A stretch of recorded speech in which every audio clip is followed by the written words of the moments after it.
Are you a horse owner? Get exclusive discounts on brands like John Deere and Big Ass Fans with equine discounts. If you're a paying member of any equine association, you qualify. And as an added bonus, a percentage of every sale through equine discounts is returned to the equine industry. Go to equinediscounts.com to receive your discounts.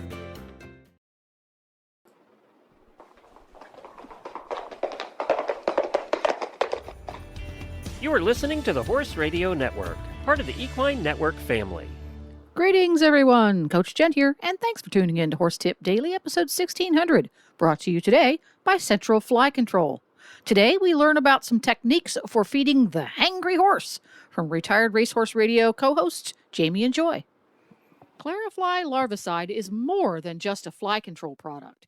It is the first step towards improving horse comfort and keeping nuisance flies out of your stables. This feed additive uses an active ingredient that passes through the digestive system of horses and is expelled in their manure, where it stops flies in their larval stage. By using Clarify larvicide as part of an IPM program with Starbar products, you'll get more support, more expertise, and more control. Visit centralflycontrol.com or visit your local feed dealer. As it is customary to do, we like to invite Leandra Cooper from New Vocations Racehorse Adoption to come on the show. And we'd love to pick her brain because she sees how many thoroughbreds are currently at New Vocations in the Kentucky division, Leandra? Well, in Kentucky, we have 30 horses in training. We have around 20 horses who are at our rehab barn. And then we have another 20 or so horses that are in some stage of turnout, whether it be 24/7 or whatnot. So I would say around, 70, 75 horses at any given time. Oh my gosh, that's amazing. Okay, so fair to say that you see a lot of thoroughbreds coming in and out, maybe or maybe not. Some of them have some behavioral issues, and I have found out that a lot of the thoroughbreds that I have gotten off the track or I've seen off the track are not a lot of them. Some of them are food crazy. And when I say food crazy, like they get their food, they're pawing, they're mad, they're pinning their ears, you feed them, they finally like start wolfing it down, or if God forbid they can see another horse, they become aggressive to the other side of the stall, and they're just super angry. How does New Vocations deal with that? How do y'all do that? Well, I would say the way that they act with different sort of food situations, whether it's aggression or insecurity, it depends a lot, obviously, on the individual. So I could probably talk to a couple different situations, the way that we would handle that. So one, of course, is modifying the setting. So if you have a horse who just sees another one eating and they get really upset, all of our feeders are set at the same corner of their stall. And even if we have to use a ground feeder, we try to keep that pretty consistent so that hopefully they're not head-to-head. But you always have situations where one horse finishes before another, or they just are more concerned with what their neighbor is doing. So in those situations, you can still have those confrontations. But I would say step one is if you can avoid the situation by just modifying how you're feeding, whether it's in a ground feeder or switching which corner you feed, then you're doing pretty well by that. Because if you can get them into the mindset, of course, I've spoken to it before about sort of shifting the pattern, reprogramming the brain, then hopefully you'll have the best long-term results and you won't just have to modify forever and ever in order to make them happy. Because really, part of what you have to get down to is the source of it. Is it because they're worried about when their next meal is going to be? If on the track, that's probably not the situation. They eat a lot of food, but you just never know. So maybe that's a consideration is why could it be this way? How were they, if you can access how they were being fed previously, and maybe you can change some things or, change things to make it different or change things to make it more similar. So I would say sort of avoiding or addressing the how they're fed is one big part of it. So say you can't change that, say you don't have the information and you're just trying to move forward, then The aggressive behavior, is one of the behaviors that they're demonstrating, whether it's pinning your ears back, charging, that is an alpha move. So one thing that's really important with horses in a lot of different situations is reestablishing yourself or establishing yourself as the alpha.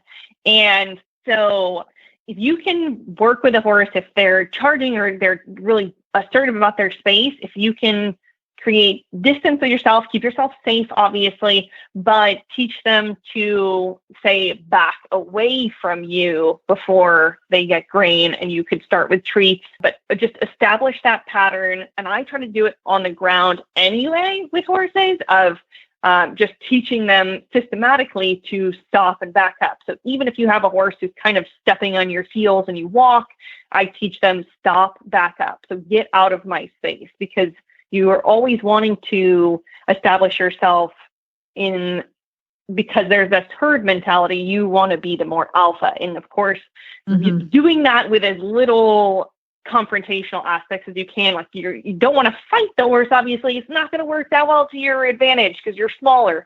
But behaviors where you are physically moving them out of your space are really effective.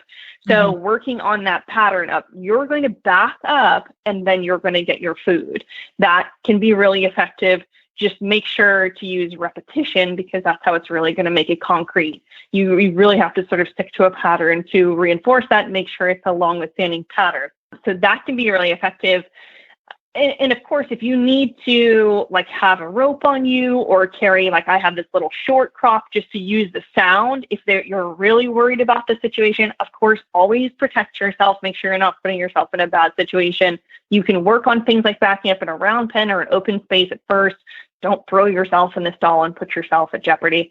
A lot of times I'll use a kind of growling sound as well. Maybe that's just for me mentally, but it's sort of just a vocal cue of again, you're sort of establishing yourself. I'm the alpha. You have to back away from my space, because that's what it's going to come down to. If they feel that they need to get that alpha to get to their food, and you need to make sure that you're at that level in the herd of saying, I know you want this food, but you also have to respect me, and that has to be first and foremost. So that is, I would say, one really good tip to start with. There are a lot of different things that you could do just depending on the different situations. I'm happy, of course, to be a resource to anybody who has different scenarios they want to bounce off. But I found a lot of times if you can get them to just back out of the space, respect it, and then offer that, if you can repeat that, then that can be beneficial. As far as just that human-horse interaction piece, if it's horse to horse, you're dealing with a lot of different complicated variables. So I'll just leave that there as just one tip and say I'm happy to discuss with anybody who's having other issues. Gotcha. I was telling Joy before the show when we were trying to figure this out, I got to build my own barn, which was really nice because in Arizona, when I lived there, you use mare motels. So it's just kind of pipe corrals, because you can't have a barn unless you have air conditioning, because it gets too hot. And so feeding time was always just a nightmare, because they would just fight with each other from one corral to the next. And so with this barn I built, we got a Morton barn done this time, and it's the bars down the walls in between so they can see each other. But at their feed tub, instead of having the bars where they could see each other, I put 2 feet of solid plank. Yeah. So when they go to their little bucket, everybody disappears. It's oh my God, it has made such a huge difference in just the management. Absolutely. Because again, I don't know what it is with food insecurity. horses that have been hungry before are more likely to have some food related issues. So, Absolutely. Well, and it's important if you can, in situations like that, where you you can't go around each one of them and be like, you get in your corner, you get in your corner. I mean, more to you if you can, but always making sure that there's hay available, feeding hay before grain, so they're not all kind of crazed and waiting. The anticipation is killing them.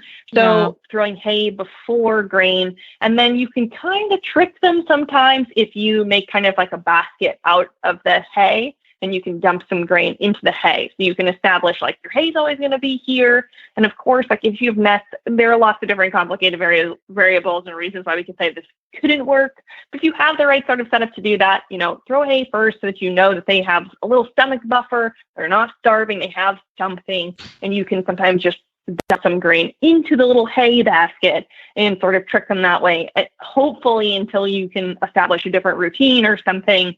But, both good, plausible tips that you can use in a lot of different situations. But again, so many different variables to this, but I'm happy to be a resource if anybody needs to bounce ideas off of. I love it. I love it. Thank you so much.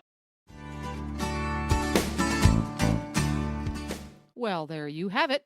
Horse Radio Network has thousands of engaging podcasts for horse people, and you can have them sent right to your phone. Just subscribe via your favorite podcast player.